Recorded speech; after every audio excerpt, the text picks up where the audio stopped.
Chain rule कहाँ और कैसे यूज करते हैं। तो चेन रूल हम यूज करते हैं कंपोजिट फंक्शंस को डिफरेंशिएट करने के लिए।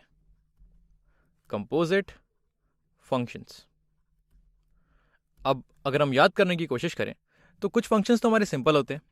जैसे अगर मैं साइन एक्स की बात करूं, तो अगर मुझे डिफरेंशिएट करना है साइन एक्स को विद रिस्पेक्ट टू एक्स, तो ये हम पहले भी कर चुके हैं। इसकी वैल्यू हो जाएगी कॉस ऑफ एक्स। लेकिन अगर मैं इस साइन एक्स की जगह साइन ऑफ एक्स का स्क्वायर लिख दूं, तो इसका differentiation with respect to x, इसकी वैल्यू कितनी होगी। अब पहली बार जब मैंने इक्वेशन देखा तो मैंने सोचा साइन एक्स का डिफरेंशिएशन कॉस एक्स है, तो साइन एक्स के स्क्वायर का डिफरेंशिएशन कॉस एक्स का स्क्वायर हो जाएगा। लेकिन मुझे पता लगा कि ये मेरा आंसर गलत है। जब भी एक फंक्शन के अंदर एक से ज्यादा फंक्शंस छुपे हों तो वो इतनी आसानी से डिफरेंशिएट नहीं होते। उनके लिए हम यूज करते हैं चेन रूल। अब इससे पहले हम इसका सही आंसर निकालें, एक छोटी सी चीज है जो मैं क्लियर करना चाहता हूं। अगर यहाँ साइन एक्स की जगह एक्स लिखा होता, मान लेते हैं हमें निकालना है differentiation of x square with respect to x, तो इसकी वैल्यू कितनी होती। ये हम पहले देख चुके हैं कि एक्स स्क्वायर की differentiation with respect to x होती है 2 इंटू एक्स। और एक्स ही क्यों, अगर हमें वेरिएबल लेना ही है तो मान लेते हैं मैं यहाँ पर लिखता हूँ D of A square upon D A, यानी कि अगर मैं ए स्क्वायर का डिफरेंशिएशन निकालूं विद रिस्पेक्ट टू ए, तो ये हो जाएगा 2 इंटू ए। और वेरिएबल लेना ही है तो ए ही क्यों, मान लेते हैं मैं एप्पल लेता हूँ, डिफरेंशिएशन ऑफ एप्पल का स्क्वायर अपॉन डी एप्पल, यानी कि विद रिस्पेक्ट टू एप्पल, इसकी वैल्यू होनी चाहिए, अगर ये लॉजिक सही है तो इसकी वैल्यू होनी चाहिए 2 इंटू एप्पल। तो इससे फर्क नहीं पड़ता कि तुम एक्स की बात कर रहे हो या ए की बात कर रहे हो या एप्पल की बात कर रहे हो, जिस चीज का तुम स्क्वायर कर रहे हो उस चीज का डबल तुम्हारे डिफरेंशिएशन की वैल्यू हो जाएगी। यानी कि अगर मैं साइन एक्स के स्क्वायर की डिफरेंशिएशन करूं, ये जो हम ढूंढना चाह रहे हैं, साइन एक्स के स्क्वायर का differentiation with respect to x नहीं sine x, with respect to sine x करूं, तो इसी लॉजिक से इसकी वैल्यू होनी चाहिए 2 मल्टीप्लाइड बाय साइन एक्स। भाई हमने एक्स की जगह साइन एक्स रखा है तो यहां पर भी एक्स की जगह साइन एक्स हो जाएगा। तो अब हम पूरी तरह से तैयार हैं चेन रूल के बारे में बात करने के लिए। तो चलो अब अपना फंक्शन लिखते हैं y equals to sine square x. मैं साइन स्क्वायर एक्स लिखूं या फिर साइन एक्स का होल स्क्वायर लिखूं, ये दोनों चीज़ें बराबर हैं। मुझे इसको डिफरेंशिएट करना है, मुझे निकालना है dy बाई डी एक्स, यानी कि मुझे निकालना है d ऑफ साइन एक्स का square with respect to dx, ये निकालना है इसकी वैल्यू।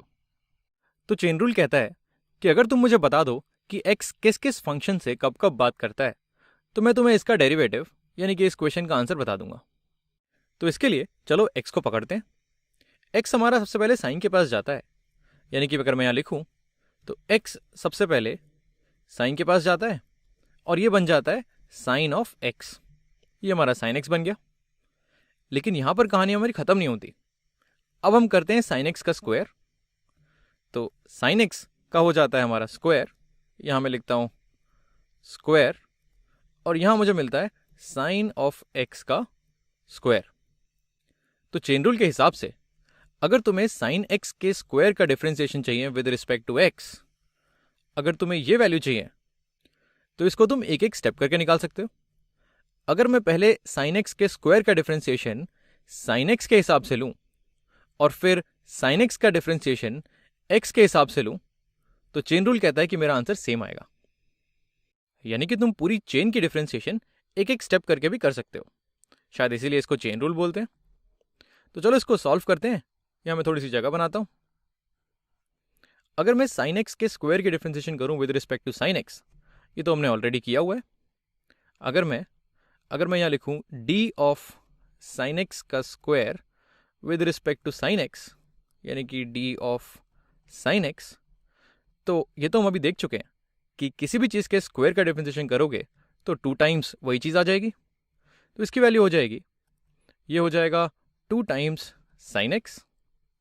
और अगर मैं ये दूसरे स्टेप की बात करूं, यहां पर हमारे पास है differentiation of sine x with respect to, यहां हमारे पास x है तो हो गया विद रिस्पेक्ट टू x, इसकी वैल्यू हो जाएगी साइन एक्स का डिफरेंशिएशन होता है हमारा cos x, तो इसकी वैल्यू हो जाएगी cos x। तो अब इन दोनों स्टेप्स की डिफ्रेंसिएशन हमने कर ली।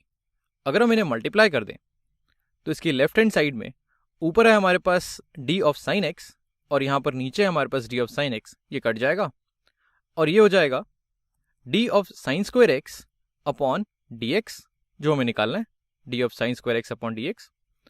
तो इसकी वैल्यू हो जाएगी cos of x multiplied by two times two मैं यहाँ लिखता हूँ, टू टाइम्स साइन एक्स। तो ये हमारा सही आंसर है साइन एक्स के स्क्वायर की डिफरेंशिएशन का विद रिस्पेक्ट टू एक्स। अब वैसे तो हमने इन्हें बड़े प्यार से काट दिया, बट इस स्टेप को करने के लिए हमें थोड़ी सी लिमिट्स की जरूरत पड़ती है। इस चीज के बारे में हम थोड़ा ढंग से बात करेंगे जब हम चेन रूल को प्रूव करने की कोशिश करेंगे। अभी के लिए ये चेन रूल यूज कैसे करते हैं उसकी थोड़ी सी और प्रैक्टिस कर लेते हैं। तो अगर मैं यहाँ पर थोड़ी सी जगह बनाऊं, मैं यहाँ पर इसे हटाता हूँ। मैं चाहता हूँ कि तुम एक बार वीडियो पॉज करके y equals to sine of x square इसे डिफ्रेंशिएट करने की कोशिश करो। यहाँ पर मैं एक लाइन बनाता हूँ। तो चेन रूल कहता है सबसे पहले पता करो कि x किस फंक्शन से कब बात कर रहा है। तो सबसे पहले अगर मैं देखूं साइन ऑफ एक्स स्क्वायर है, तो सबसे पहले हम x का स्क्वायर कर रहे हैं, यानी कि x सबसे पहले जाता है और इसका स्क्वायर हो जाता है। यहाँ मैं लिखता हूँ स्क्वायर और हमें मिलता है एक्स स्क्वायर।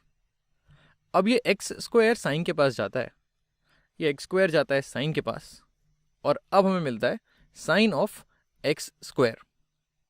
तो चेन रूल कहता है कि अगर तुम्हें साइन एक्स स्क्वायर की differentiation with respect to x निकालनी है, अगर तुम्हें ये वैल्यू निकालनी है, तो इसको तुम एक एक स्टेप करके निकाल सकते हो। यानी कि इसकी वैल्यू हो जाएगी साइन एक्स स्क्वायर की differentiation with respect to x square multiplied by x square की differentiation with respect to x. तो इन दोनों को निकाल के हमें मल्टीप्लाई करना है। अगर मैं इस साइन ऑफ एक्स स्क्वायर की डिफरेंशिएशन देखूं, ये d of sine of x square with respect to, यानी कि d of x square with respect to x square, तो इसकी वैल्यू हो जाएगी, ये लिखा हुआ है sine of something with respect to that something, यानी कि ये हो जाएगा कॉस ऑफ एक्स स्क्वायर। अगर ये साइन ऑफ एप्पल होता तो यहाँ पर कॉस ऑफ एप्पल आता, यहाँ पर साइन ऑफ एक्स स्क्वायर है तो ये कॉस ऑफ एक्स स्क्वायर आ गया। और ये जो दूसरी डिफरेंशिएशन है, differentiation of x square with respect to x, इसकी वैल्यू हो जाएगी, एक्स स्क्वायर की डिफरेंशिएशन होती है 2x, तो ये हो जाएगी 2x। अब अगर मैं मल्टीप्लाई करूं तो ये चीज़ इससे कैंसिल हो जाएगी और हमारे पास आएगा differentiation of sine of x square with respect to x, यानी कि हमारे पास आएगा differentiation of sine of x square with respect to x और इसकी वैल्यू हो जाएगी 2x multiplied by cos of x square. और यहाँ पर हम ये भी देख सकते हैं कि दोनों आंसर अलग अलग हैं। दोनों फंक्शंस ऑलमोस्ट एक जैसे हैं, दोनों में साइन है और स्क्वायर है, लेकिन x पहले किससे बात कर रहा है और फिर किससे बात कर रहा है, इससे काफ़ी फर्क पड़ता है। तो आने वाली कुछ वीडियोज़ में ऐसे ही कुछ कंपोजिट फंक्शंस को चेन रूल की मदद से डिफरेंशिएट करने की कोशिश